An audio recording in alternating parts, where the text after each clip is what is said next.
Let me ask you something. How many decisions are you forcing right now that just don't feel right, but you just keep trying or finding a solution or making a decision? Let me keep it totally 100 with you. Right now, I am in a season of grief and gratitude simultaneously. I recently lost a dear friend, and at the same time, I still got to show up, work, and in the middle of all of that, though, because I am grieving and also grateful, I made a promise to myself to practice an extra measure of self compassion, not just talk about it, but practice it. And so, first off, type I feel you in the comments, especially if you're listening to me in the YouTube streets. If you are going through a period of grieving, and grief comes in many forms, for me, it's the death of someone that I loved. It may be grieving a chapter of your life that has abruptly closed or what have you. But the promise that I made to myself over the last 2 weeks is giving birth to today's episode because I want to talk through giving yourself an opportunity to sleep on it instead of making or forcing yourself to make decisions in the moment. And I'm also going to share some of my favorite problem solving techniques. So, wherever you are right now, whether you are in a season of uncertainty, a grief transition, or you just plain stuck, today we're going to talk about the benefits of you sleeping on it, okay? So, quick story, y'all. I was working on a workshop outline for a client who hired me to create a 6 hour workshop. Bottom line, my money was on the line, okay? And so the crazy part is on the day that I received the news that my friend died, I learned that I snagged this contract. I also learned that I snagged another major contract. Of course, immediately after that, the work begins. I have to deliver on certain things that I promised and within 24 hours still kind of process this grieving part. So that's a separate podcast. But anywho, I was at a place where I created about 80% of this outline. I was comfortable with it. The discussion points, the activities or the exercises, they were all flowing. But there was this one section that just didn't feel right. I couldn't put my finger on exactly what my issue was, but I felt like it just wasn't flowing correctly. And I could feel the pressure creeping up on my shoulder like, girl, just get it done, just finish it.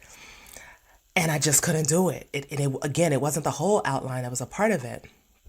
And so here's what I want you to notice. In that moment, I just decided, you know what, I'm not going to force it. I'm going to give myself 2 days. I'm going to give myself 2 days in the midst of everything else I was carrying. And then this morning, in fact, I woke up, looked at that outline, and I knew exactly what was bothering me. The answer came as it always does. Girl, walk away, sleep on it. And I think the benefits of, I call letting it marinate, letting that problem marinate sometimes. You know how you let that chicken, that steak, or that shrimp, whatever you let marinate in the refrigerator for about 15 minutes or 4 hours or overnight, what does it do? It tastes better. And so now we live in like an air fryer society. We no longer in the microwave society, child. We done moved on up to the air fryer society. We want everything fast, everything now optimized for speed. But clarity, well informed decisions don't work like that in real life, and we keep confusing the two. So, getting clarity, making well informed decisions don't come from rushing, they come from letting things marinate. We've lost our tolerance for letting things marinate because of the air fryer slash microwave generation. Some things need time to develop a little flavor. So when you step away from a problem, a few things can happen. You get a fresh perspective. Sometimes just distance from it creates clarity.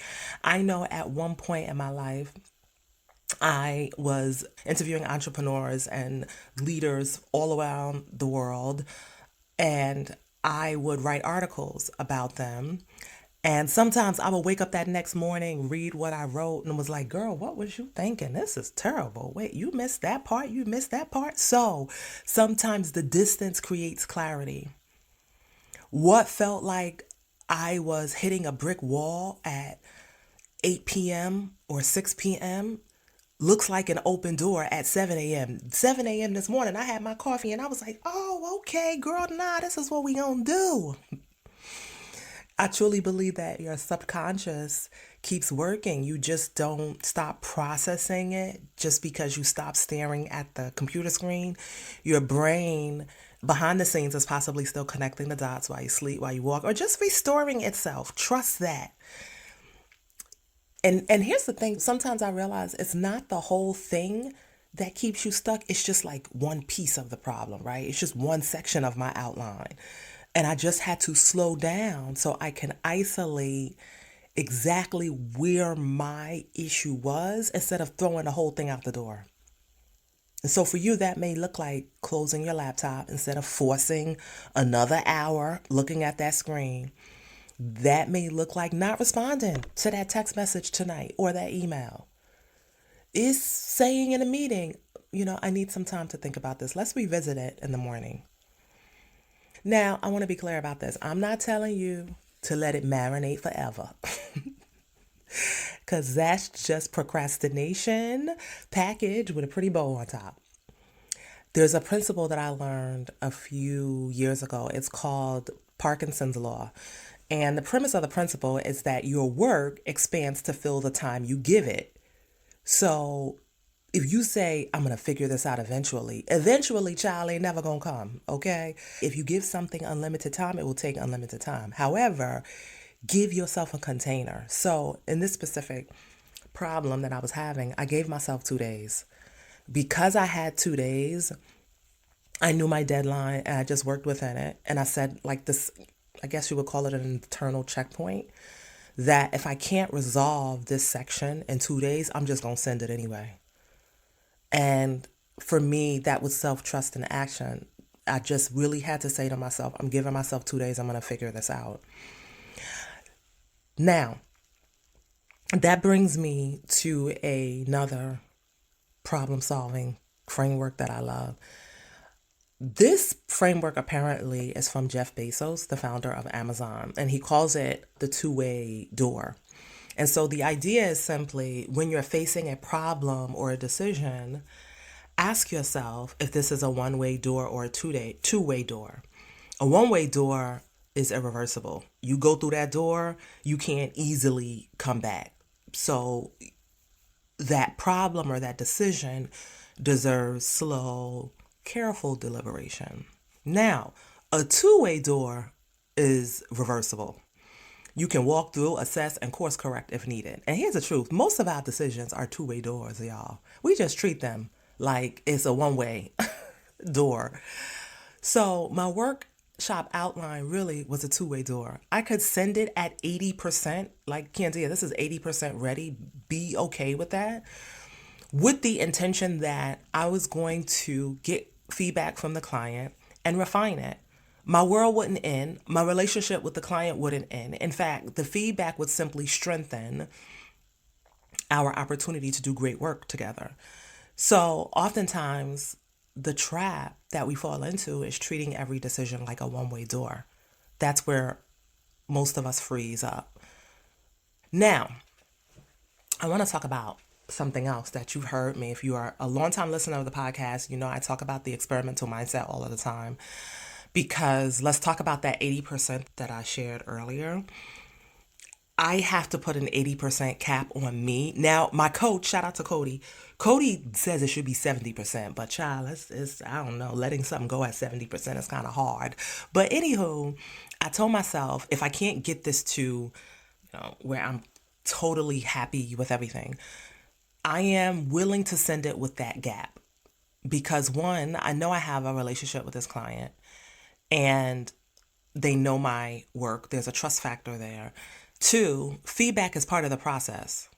Knowing that done and refined will take you further than perfect and stuck every single daggone time.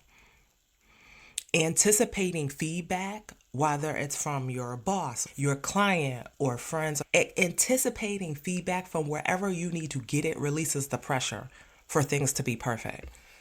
So when I go into any engagement, whether it's a new client or long term, I already expect that something will be refined, that's not really for me a lack of confidence in my work. That's just simply the experimental mindset.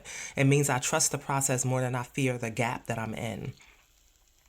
So I'm going to put the link to the experimental mindset in this episode. But I say all of that to say the pressure I was putting on myself to be at 100%, that was my brain doing what my brain always does. When we think about the power of problem solving, part of that is learning how to have a better conversation with yourself. When the thoughts of, I just need to fix this, or I should have figured this out by now, pops in my brain, I often say, and you've probably heard me say this before in this podcast, my brain is trying to tell me that I should be able to fix this. My brain is trying to tell me that I can't believe you're not there yet. I purposefully call that out because that phrasing of my brain is trying, it reminds me that I am not my thoughts. This is the thought that's just passing through right now. That doesn't mean it's true, Candia. It's just my brain doing what the brain is going to do. When you are uncertain, the brain wants to keep you protected. So it's going to keep encouraging you to play it safe. So the problem isn't that the thought shows up. The problem is when you entertain it too long and then you create a wall that's imaginary. And so I remind myself, you can acknowledge a thought without agreeing with it. I am acknowledging that my brain is trying to tell me, girl, you should be finished right now. And I'm still going to let it marinate. I'm still going to trust that within that 2-day window, I'm going to wake up with a solution that I'm going to be totally comfortable with.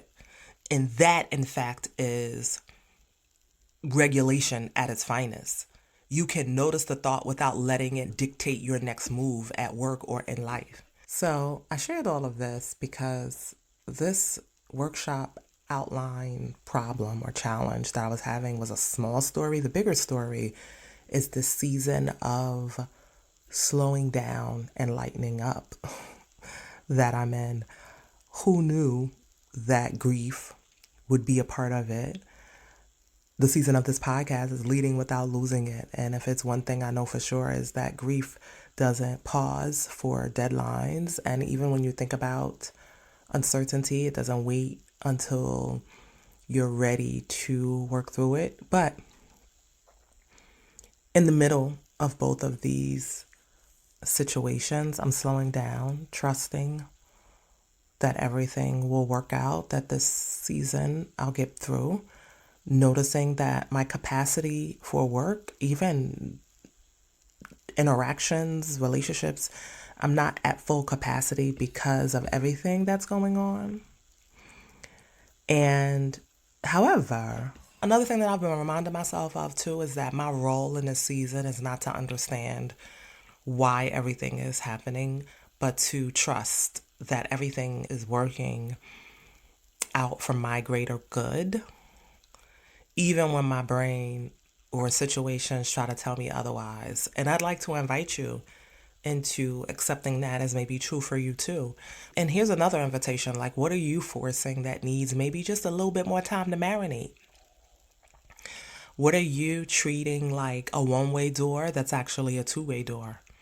And that two-way door can help you get out of your own way. And where can 80% good enough be enough for now? Create space for those things to exist. And sleep on it, my friend, okay? I'm speaking it into existence that the answer is already working its way towards you. Just sleep on it, maybe for a day, maybe for a few days. I appreciate y'all. Thanks for spending time with me today. If this episode resonated with your spirit, share it with someone who needs to hear it. And as always, okay, show up for yourself and make space so that you can lead without losing it this season. Talk soon.